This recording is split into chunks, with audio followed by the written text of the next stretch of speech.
आदरणीय अध्यक्ष महोदय,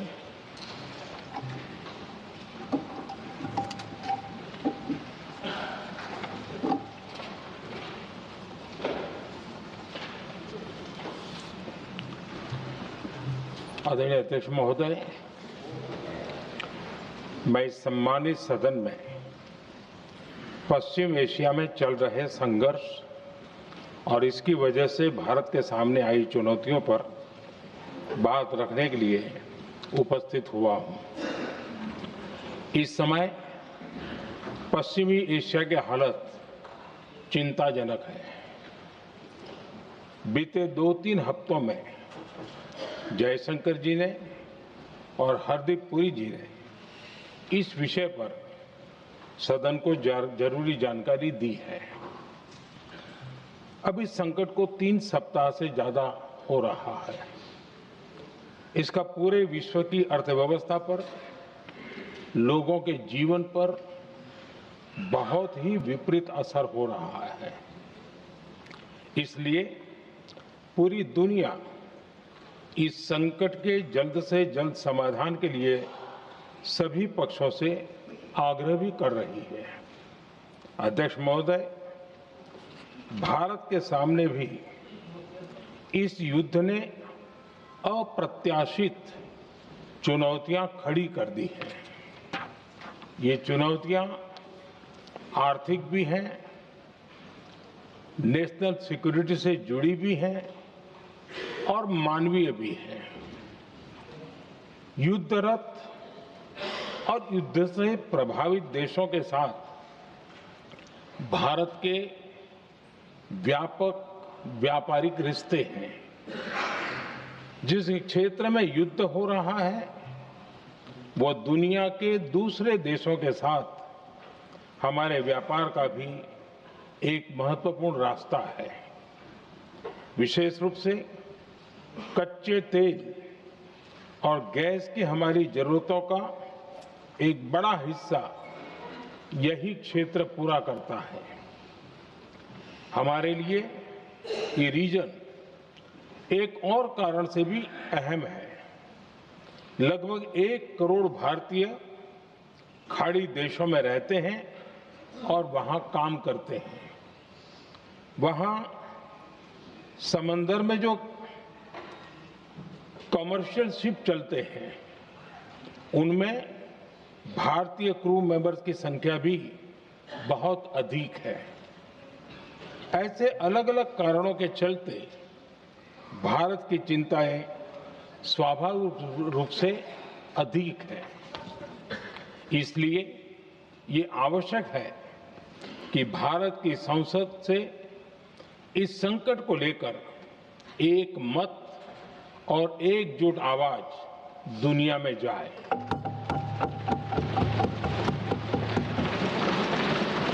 अध्यक्ष जी, जब से ये युद्ध शुरू हुआ है तब से ही प्रभावित देशों में हर भारतीय को जरूरी मदद दी जा रही है। मैंने खुद पश्चिम एशिया के ज्यादातर देशों के राष्ट्राध्यक्षों के साथ 2 राउंड फोन पर बात की है। सभी ने भारतीयों की सुरक्षा का पूरा आश्वासन दिया है। दुर्भाग्य से इस दौरान कुछ लोगों की दुखद मृत्यु हुई है और कुछ घायल हुए हैं। ऐसे मुश्किल हालात में परिवारजनों को आवश्यक मदद दी जा रही है। जो घायल है उनका बेहतर इलाज सुनिश्चित कराया जा रहा है। अध्यक्ष जी, प्रभावित देशों में हमारे जितने भी मिशन हैं वो निरंतर भारतीयों की मदद करने में जुटे हैं। वहां काम करने वाले भारतीय हो या फिर जो टूरिस्ट वहां गए हैं, सभी को हर संभव मदद दी जा रही है। हमारे मिशन नियमित रूप से एडवाइजरी जारी कर रहे हैं। यहां भारत में और अन्य प्रभावित देशों में 24/7 कंट्रोल रूम और आपातकालीन हेल्पलाइन स्थापित की गई है। इनके माध्यम से सभी प्रभावितों को त्वरित जानकारी दी जा रही है। अध्यक्ष जी, संकट की स्थिति में देश विदेश में भारतीयों की सुरक्षा हमारी बहुत बड़ी प्राथमिकता रही है। युद्ध शुरू होने के बाद से लेकर अब तक 3,75,000 से अधिक भारतीय सुरक्षित भारत लौट चुके हैं। ईरान से ही अभी तक लगभग 1,000 भारतीय सुरक्षित वापस लौटे हैं। इनमें 700 से अधिक मेडिकल की पढ़ाई करने वाले युवा हैं। खाड़ी देशों में भारतीय स्कूलों में हजारों विद्यार्थी पढ़ते हैं। सीबीएसई ने ऐसे सभी भारतीय स्कूलों में होने वाली कक्षा 10वीं और 12वीं की निर्धारित परीक्षाओं को रद्द कर दिया है। इन बच्चों की पढ़ाई निर्बाध चलती रहे, इसके लिए सीबीएसई उचित कदम उठा रही है। यानी सरकार संवेदनशील भी है, सतर्क भी है और हर सहायता के लिए तत्पर भी है।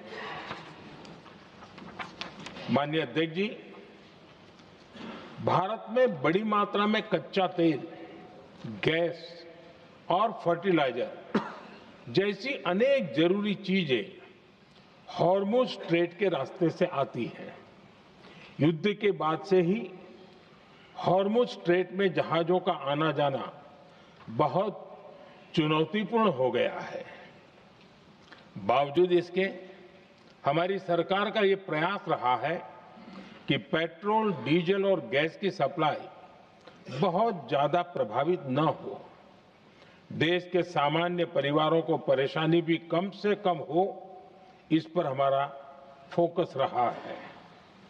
हम सभी जानते हैं, देश अपनी जरूरत की 60% एलपीजी आयात करता है। इसकी सप्लाई में अनिश्चितता के कारण सरकार ने एलपीजी के डोमेस्टिक उपयोग को प्राथमिकता दी है। साथ ही एलपीजी के देश में ही उत्पादन को भी बढ़ाया जा रहा है। पेट्रोल, डीजल की सप्लाई पूरे देश में सुचारू रूप से होती रहे, इस पर भी लगातार काम किया गया है। अध्यक्ष जी, आज की इन परिस्थितियों में एनर्जी सिक्योरिटी को लेकर बीते एक दशक में उठाए गए कदम और भी प्रासंगिक हो गए हैं। भारत ने बीते 11 वर्षों में अपनी एनर्जी इंपोर्ट का डाइवर्सिफिकेशन किया है। पहले क्रूड ऑयल, एलएनजी, एलपीजी ऐसी एनर्जी जरूरतों के लिए 27 देशों से इंपोर्ट किया जाता था। वहीं आज भारत 41 देशों से एनर्जी इंपोर्ट करता है। अध्यक्ष जी, बीते दशक में भारत ने संकट के ऐसे ही समय के लिए कच्चे तेल के भंडारण को भी प्राथमिकता दी है। आज भारत के पास 53 लाख मीट्रिक टन से अधिक का स्ट्रेटेजिक पेट्रोलियम रिजर्व है और 65 लाख मीट्रिक टन से अधिक के रिजर्व की व्यवस्था पर देश काम कर रहा है। हमारी तेल कंपनियों के पास जो रिजर्व रहता है वो अलग है। बीते 11 वर्षों में हमारी रिफाइनिंग कैपेसिटी में भी उल्लेखनीय वृद्धि हुई है। अध्यक्ष जी, सरकार अलग अलग देशों के सप्लायर्स के साथ भी लगातार संपर्क में है। प्रयास ये है कि जहां से संभव हो वहां से तेल और गैस की सप्लाई होती रहे। भारत सरकार गल्फ और आसपास के शिपिंग रूट्स पर निरंतर नजर बनाए हुए है। हमारा प्रयास है कि तेल हो, गैस हो, फर्टिलाइजर हो, ऐसे हर जरूरी सामान से जुड़े जहाज भारत तक सुरक्षित पहुंचे।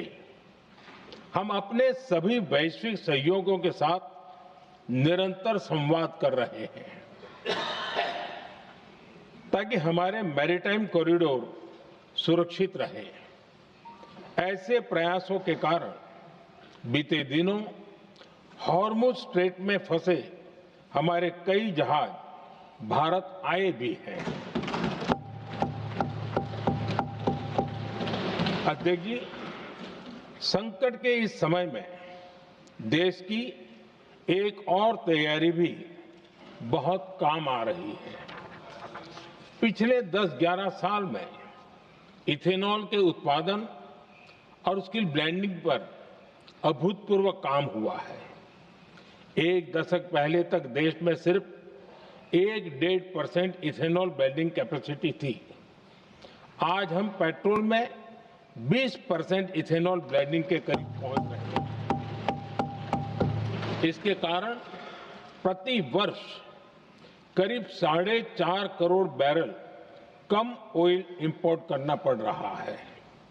ऐसे ही रेलवे के बिजलीकरण से भी बहुत बड़ा फायदा हो रहा है। अगर रेलवे का इतना बिजलीकरण न होता तो हर साल करीब 180 करोड़ लीटर डीजल अतिरिक्त लगता। ऐसे ही हमने मेट्रो का नेटवर्क बढ़ाया है। 2014 में जहां देश में मेट्रो नेटवर्क 250 किलोमीटर से भी कम था, आज ये बढ़कर करीब 1100 किलोमीटर हो गया है। हमने इलेक्ट्रिक मोबिलिटी पर बहुत अधिक बल दिया। केंद्र सरकार ने राज्यों को 15,000 इलेक्ट्रिक बसें चलाने के लिए दी है। आज जिस स्केल पर वैकल्पिक ईंधन पर काम हो रहा है, उससे भारत का भविष्य और सुरक्षित होगा।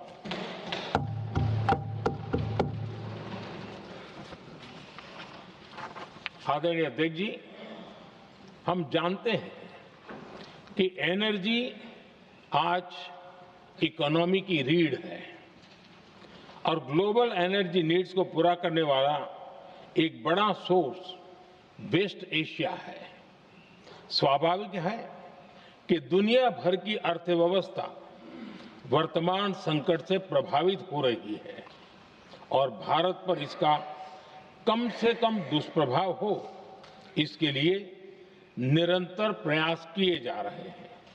सरकार इसके शॉर्ट टर्म, मीडियम टर्म और लॉन्ग टर्म ऐसे हर असर के लिए एक रणनीति के साथ काम कर रही है। आज भारत की इकोनॉमी के फंडामेंटल्स मजबूत है। इससे भी देश को बहुत मदद मिली है।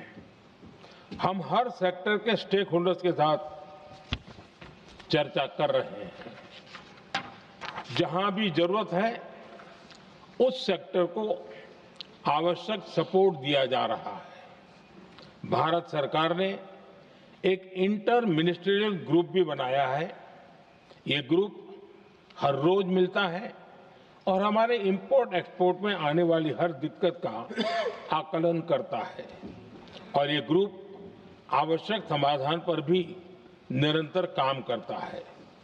मुझे पूरा भरोसा है कि सरकार और इंडस्ट्री के साझा प्रयासों से हम परिस्थितियों का बेहतर सामना कर पाएंगे। माननीय अध्यक्ष जी, एक बड़ा सवाल ये है कि युद्ध का खेती पर क्या प्रभाव होगा। देश के किसानों ने हमारे अन्न के भंडार भर रखे हैं, इसलिए भारत के पास पर्याप्त खाद्यान्न है। हमारा ये भी प्रयास है कि खरीफ सीजन की ठीक से बुआई हो सके। सरकार ने बीते सालों में आपात स्थिति से निपटने के लिए खाद की पर्याप्त व्यवस्था भी की है। अतीत में भी हमारी सरकार ने दुनिया के संकटों का बोझ किसानों पर नहीं पड़ने दिया था। कोरोना और उस समय के युद्धों के दौरान उस समय भी ग्लोबल सप्लाई चेन में डिस्टरप्शन आ गई थी।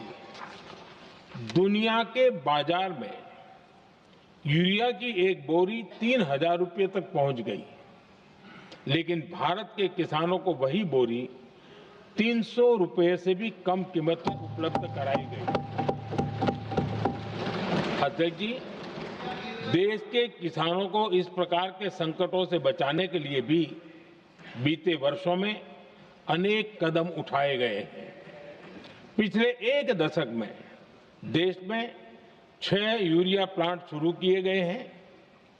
इससे सालाना 76 लाख मैट्रिक टन से अधिक की यूरिया प्रोडक्शन कैपेसिटी जुड़ी है। इस दौरान डीएपी और एनपीकेएस जैसी खाद का घरेलू उत्पादन भी करीब 50 लाख मैट्रिक टन बढ़ाया गया है। इतना ही नहीं, तेल और गैस की तरह खाद के आयात को भी डाइवर्सिफाई किया गया है। ऐसे ही डीएपी और एनपीके के आयात के लिए भी हमने अपने विकल्पों को विस्तार किया है। अध्यक्ष जी, सरकार ने देश के किसानों को made in India nano urea का विकल्प भी दिया है। सरकार किसानों को प्राकृतिक खेती के लिए भी प्रोत्साहित कर रही है। पीएम कुसुम योजना के तहत किसानों को 22 लाख से ज्यादा सोलर पंप दिए गए हैं। इससे भी डीजल पर उनकी निर्भरता कम हुई है। मैं सदन के माध्यम से देश के किसानों को विश्वास दिलाता हूं कि सरकार किसानों की हर संभव मदद करती रहेगी। आदरणीय अध्यक्ष जी, युद्ध का एक बहुत बड़ा चैलेंज ये भी है कि भारत में गर्मी का मौसम शुरू हो रहा है। आने वाले समय में बढ़ती गर्मी के साथ बिजली की डिमांड बढ़ती जाएगी। फिलहाल देश के सभी पावर प्लांट्स के पर्याप्त कोल स्टॉक्स उपलब्ध है। भारत ने लगातार दूसरे साल 100 करोड़ टन कोयला उत्पादन करने का रिकॉर्ड बनाया है। पावर जनरेशन से लेकर पावर सप्लाई तक के हमारे सभी सिस्टम की निरंतर मॉनिटरिंग भी की जा रही है और सरकार की तैयारियां उसको रिन्यूएबल एनर्जी से भी मदद मिली है। बीते दशक में रिन्यूएबल एनर्जी की तरफ देश ने बड़े कदम उठाए हैं। आज हमारी total install power generation capacity का आधा हिस्सा रिन्यूएबल सोर्स से आता है। हमारी कुल रिन्यूएबल क्षमता आज 250 गीगावाट के ऐतिहासिक आंकड़े को पार कर गई। बीते 11 वर्षों में देश ने अपनी सोलर पावर कैपेसिटी करीब 3 गीगावाट से बढ़ाकर 140 गीगावाट तक पहुंचाई है। बीते वर्षों में देश में करीब 40 लाख रूफटॉप सोलर लगे हैं। इसमें पीएम सूर्यघर मुफ्त बिजली योजना से भी लोगों को काफी मदद मिली है। गोवर्धन योजना के तहत देश में आज 200 कॉम्प्रेस बायोगैस प्लांट भी काम करना शुरू कर चुके हैं। ये सारे प्रयास आज देश के बहुत काम आ रहे हैं। सरकार ने भविष्य की तैयारी और बढ़ाते हुए शांति एक्ट माध्यम से देश में न्यूक्लियर एनर्जी के उत्पादन को भी प्रोत्साहित किया है। कुछ ही दिन पहले small hydro power development scheme को भी हरी झंडी दी गई है, जिससे अगले 5 वर्षों में 1500 मेगावाट नई हाइड्रो पावर कैपेसिटी जोड़ी जाएगी। आदरणीय अध्यक्ष जी, जहां तक डिप्लोमेसी की बात है, भारत की भूमिका स्पष्ट है। शुरुआत से ही हमने इस संघर्ष को लेकर अपनी गहरी चिंता व्यक्त की है। मैंने स्वयं भी पश्चिम एशिया की सभी संबंधित नेताओं से बातचीत की है। मैंने सभी से तनाव को कम करने और इस संघर्ष को खत्म करने का आग्रह किया है। भारत ने नागरिकों, एनर्जी और ट्रांसपोर्ट से जुड़े इंफ्रास्ट्रक्चर पर हमलों का विरोध किया है। कमर्शियल जहाजों पर हमला और हॉर्मुज स्ट्रेट जैसे अंतर्राष्ट्रीय जलमार्ग में रुकावट अस्वीकार्य है। भारत डिप्लोमेसी के जरिए युद्ध के इस माहौल में भी भारतीय जहाजों के सुरक्षित आवागमन के लिए निरंतर प्रयास कर रहा है। अध्यक्ष महोदय, भारत हमेशा से ही मानवता के हित में और शांति के पक्ष में अपनी आवाज उठाता रहा है। मैं फिर कहूंगा कि बातचीत और कूटनीति ही इस समस्या का समाधान है। हमारे हर प्रयास तनाव को कम करने, इस संघर्ष को समाप्त करने के लिए है। इस युद्ध में किसी के भी जीवन पर संकट मानवता के हित में नहीं है। इसलिए भारत का प्रयास सभी पक्षों को जल्द से जल्द शांतिपूर्ण समाधान के लिए प्रोत्साहित करने का है। अध्यक्ष जी, जब ऐसे संकट आते हैं तो कुछ तत्व इसका गलत फायदा उठाने की कोशिश भी करते हैं। इसलिए कानून व्यवस्था सुनिश्चित करने वाली सभी एजेंसियों को अलर्ट पर रखा गया है। कोस्टल सिक्योरिटी हो, बॉर्डर सिक्योरिटी हो, साइबर सिक्योरिटी हो, स्ट्रेटेजिक इंस्टॉलेशंस हो, सबकी सुरक्षा को और मजबूत किया जा रहा है। अध्यक्ष जी, इस युद्ध के कारण दुनिया में जो कठिन हालात बने हैं, उनका प्रभाव लंबे समय तक बने रहने की आशंका है। इसलिए हमें तैयार रहना होगा, हमें एकजुट रहना होगा।